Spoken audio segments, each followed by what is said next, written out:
ربي بالمصطفى بلغ مقاصدنا واغفر لنا ما مضى يا واسع الكرم محمد نور مهدي زاد فينا السرور مسي فينا بدرب النور محمد نور يا رسول الله. Bismillahirrahmanirrahim. Assalamualaikum warahmatullahi wabarakatuh. Yang dikasihi Ustaz jemputan kita pada hari ini, Ustaz Wan Muhammad bin Wan Hassan, rakan-rakan seperjuangan saya, Qayyum Az-Zahran dan Zikril Hakim, dan hadirin hadirat yang dikasihi sekalian. Baiklah, sebelum kita memulakan sesi temu ramah pada hari ini, marilah kita memulakan dengan Ummul Kitab Al-Fatihah.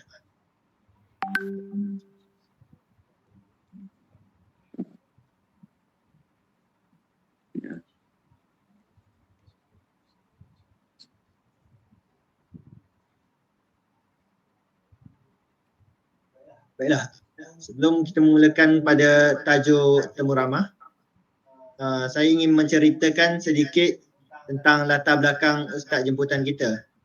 Nama penuh beliau ialah Wan Muhammad bin Wan Hassan. Beliau merupakan guru di SMK Datuk On Batuwoh. Beliau berasal dari Kelantan dan mendapatkan pendidikan di Universiti Al-Azhar, Mesir. Baiklah Ustaz, saya ingin menanyakan soalan yang pertama. Boleh Ustaz? Okey. Bagaimanakah pegangan akidah yang kukuh dapat mempengaruhi kehidupan harian seorang Muslim? Okey. Pencerahan Ustaz. Okey, itu saja. Soalannya, bagaimanakah akidah boleh mempengaruhi kehidupan seharian seorang Muslim? Ya. Baik. Bila kita sebut akidah, akidah ialah kita berkeyakinan yang teguh dalam hati kita tentang kewujudan Allah Subhanahu Wa Taala serta sifat-sifat kesempurnaan Allah. Kita yakin Allah Subhanahu Wa Taala itu Maha melihat perbuatan kita. Allah Ta'ala itu Maha mengetahui, bukan yang zahir sahaja pada di kita, tetapi yang batin daripada di kita pun Allah Ta'ala tahu. Maksudnya hati kita pun Allah Ta'ala tahu. Sebab itu ada hadis kata, Allah Ta'ala tidak melihat kepada rupa paras kamu, tapi Allah Ta'ala melihat kepada hati kamu dan amal kamu, kan? Jadi Allah Ta'ala tahu hati kita, ikhlas tak ikhlas dan sebagainya. Jadi Allah Ta'ala Maha melihat. Itu kita, akidah kita lah, akidah kita.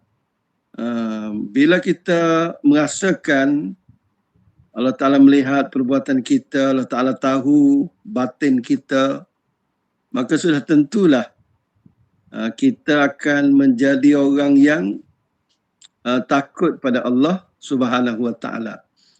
Tak berani untuk melakukan perkara-perkara jahat, ya. Sebab kita yakin Allah Taala tahu. Itu akidah kita. Dan bila begitu, maka dia akan mendorong diri kita lah, mempengaruhi diri kita untuk beramal soleh. Kan, untuk beramal soleh. Sebab Allah Ta'ala kata, فَمَنْ يَعْمَلْ مِثْقَالَ ذَرَّةٍ خَيْرًا يَرَهُ وَمَنْ يَعْمَلْ مِثْقَالَ ذَرَّةٍ شَرًّا يَرَهُ. Barang siapa buat kebaikan walaupun sebesar zarah akan dibalas, buat kejahatan walaupun sebesar zarah akan dibalas, kan? Jadi kita nak supaya Allah Ta'ala ni redha kepada kita, Allah Ta'ala ni kata kasih pada kita, yang kita buat benda-benda yang baik. Itu. Jadi itu penting akidah. Bila akidah kita mantap, kuat, dia akan mempengaruhi diri kita untuk buat kebaikan dan menjauhkan diri kita daripada melakukan kejahatan. Okey, boleh?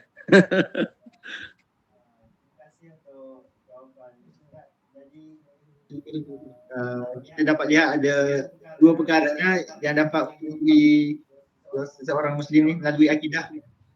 Dia dapat apabila kita percaya dengan Allah itu wujud, kita akan takut melakukan maksiat dan lebih bersemangat untuk melakukan ibadah. Jadi saya ingin membuka soalan kepada rakan-rakan saya jika ingin tanya soalan kepada Ustaz. Okey, jadi seterusnya saya Ustaz.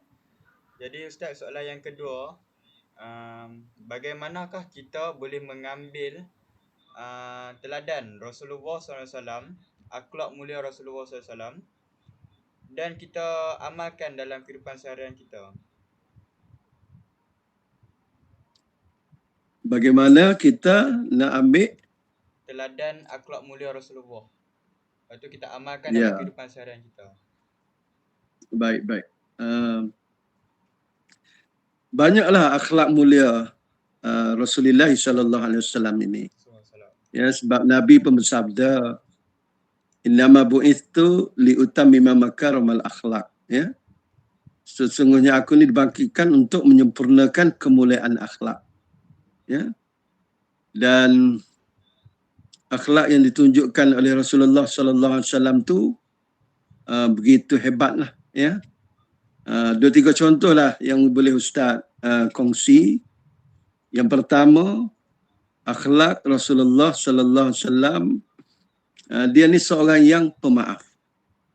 Ya, seorang yang pemaaf, seorang yang tidak berdendam. Selama 13 tahun Rasulullah berdakwah di Mekah, menghadapi pelbagai cabaran, rintangan, apa yang tak dibuat kepada Rasulullah sallallahu alaihi wasallam dan sahabat-sahabat. Ya. Rasulullah dikatakan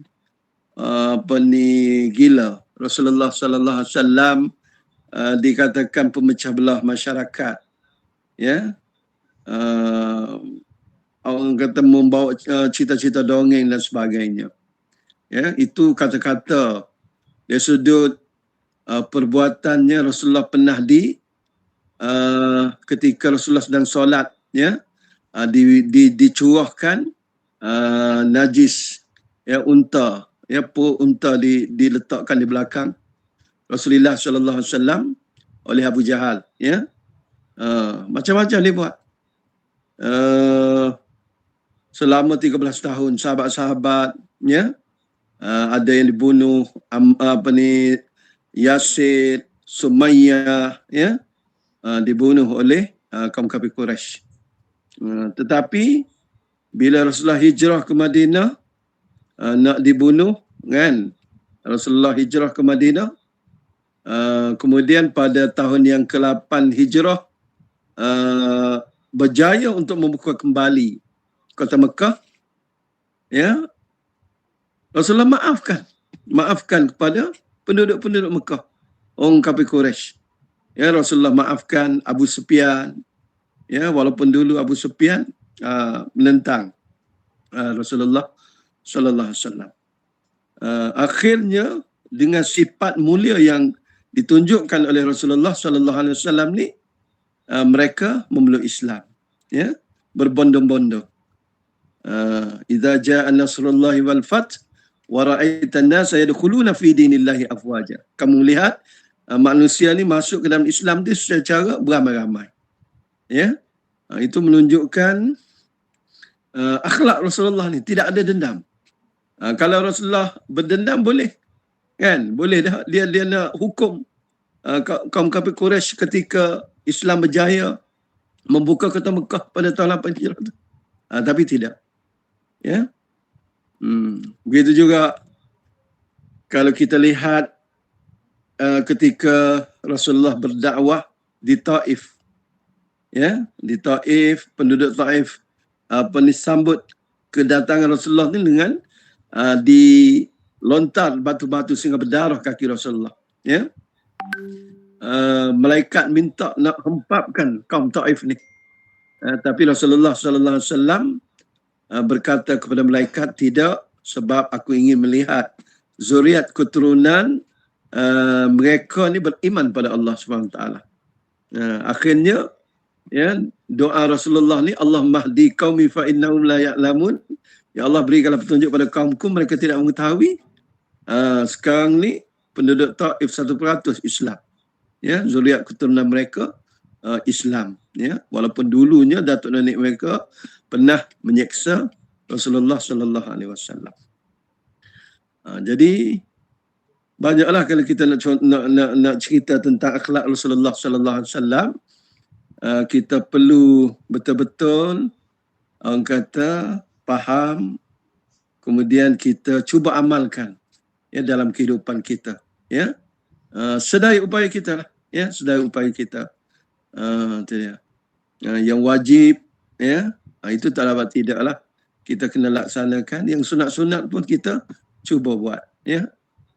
Akhlak Nabi, sunnah-sunnah Nabi sallallahu alaihi wasallam, agar kita ni menjadikan Nabi itu sebagai contoh ikutan kita. Laqad kana lakum fi Rasulillahi uswatun hasanah. Okey, cukup tak? Boleh.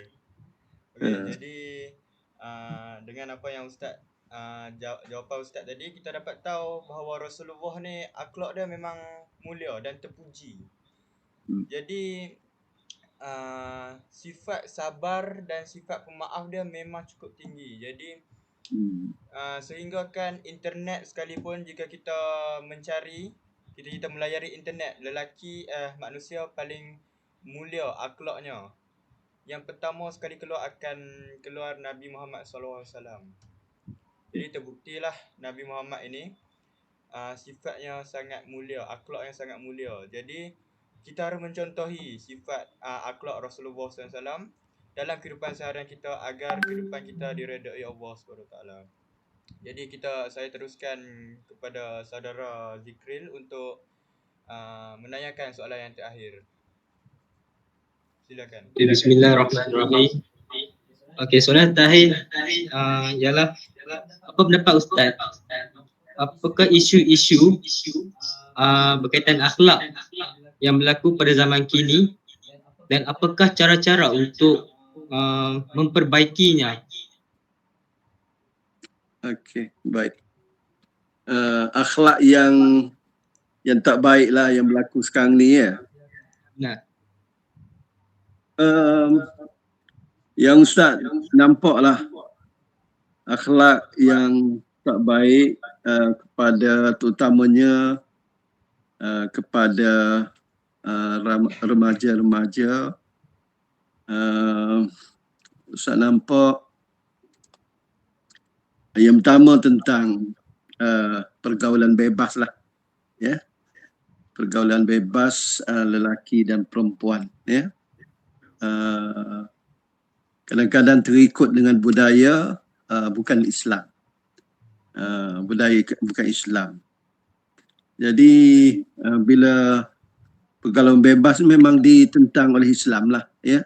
Sebab Nabi SAW sebut, la yakhluwanna rajulun bimra'atin, ya. Tak boleh seorang lelaki itu bersunyi-sunyian dengan seorang perempuan, ya, kerana yang ketiganya dalam hadis sebut ialah syaitan, ya. Syaitan memang kerja dia lah, memang kerja dia untuk, orang kata, cuba untuk merosakkan orang Islam ni, ya, orang yang beriman. Itu kerja syaitan.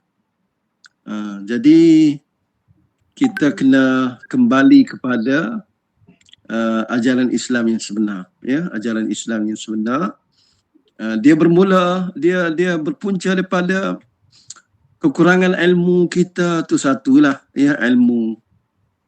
Kita tidak beramal dengan ilmu pun satu juga, kan. Dah tahu benda tu tak boleh, tapi masih dibuat juga. Maknanya kita tidak beramal dengan ilmu yang kita pelajari, ya. Dan iman pun penting, ya, iman, ketakwaan kita kepada Allah, supaya boleh menyekat diri kita ni dari terjerumus ke lembah yang tidak baik, kan? Sebab hasil daripada pergaulan bebas ni kita melihat banyak kesan-kesan negatif, ya. Contohnya anak-anak luar nikah, kan? Anak-anak luar nikah ni orang kata semakin bertambah dia punya data anak-anak luar nikah, ya, tahun demi tahun, ya.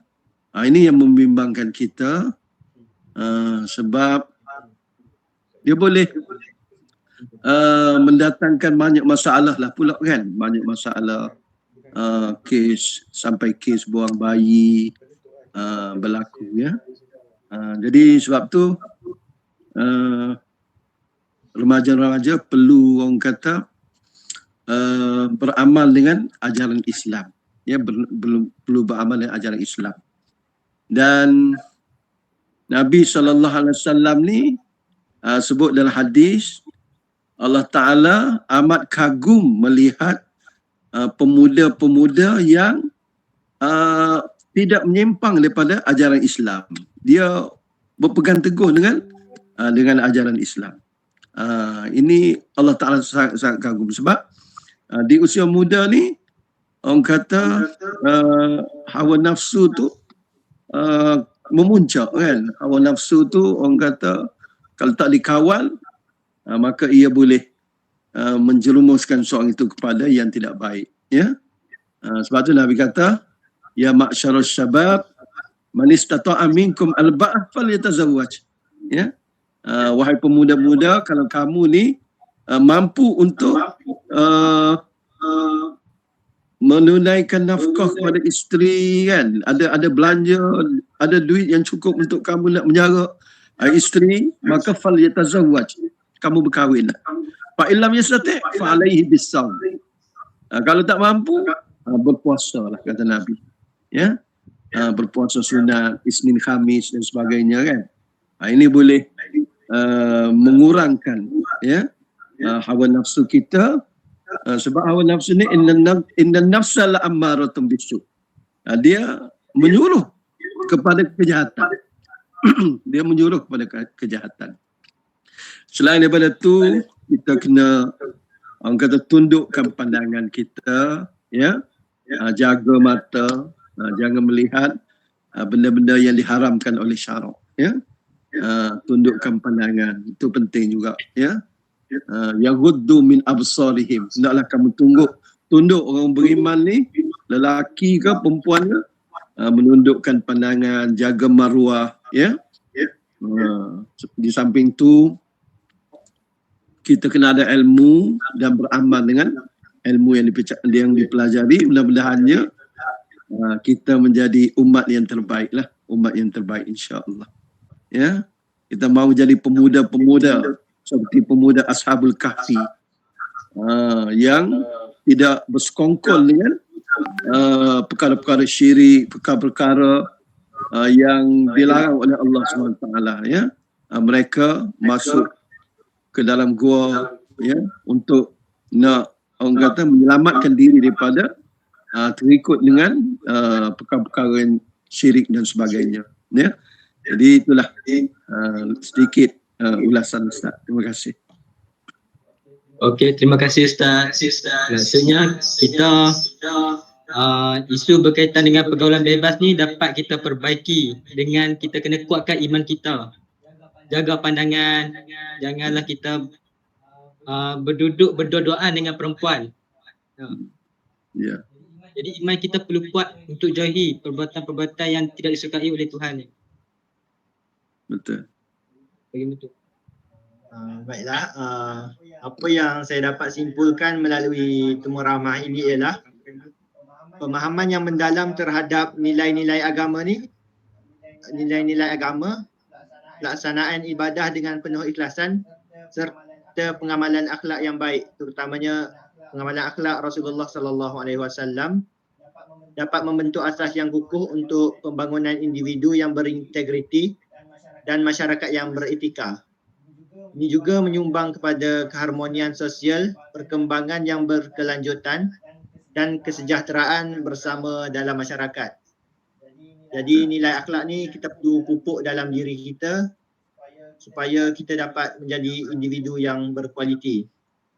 Baiklah, nampaknya masa telah mencemburui kita. Jadi saya ingin mengambil kesempatan ni untuk mengucapkan jutaan terima kasih kepada Ustaz Wan Muhammad kerana sudi meluangkan masa untuk ditemu ramah pada hari ini. Sama-sama. Saya juga ingin memohon maaf jika ada salah bahasa atau terkasar bahasa dengan Ustaz. Saya mohon maaf. Kita akhiri majlis temu ramah kita dengan bacaan surah Wal-As dan tasbih kifar. Subhanakallahumma wa bihamdika asyhadu an la Bismillahirrahmanirrahim. Wal-As. Innal insana lafi khusr.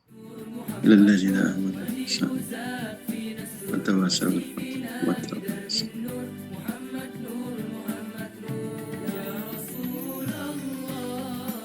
Baiklah, saja temu ramah. يا عظيم الجاد Terima kasih Ustaz. Sama-sama.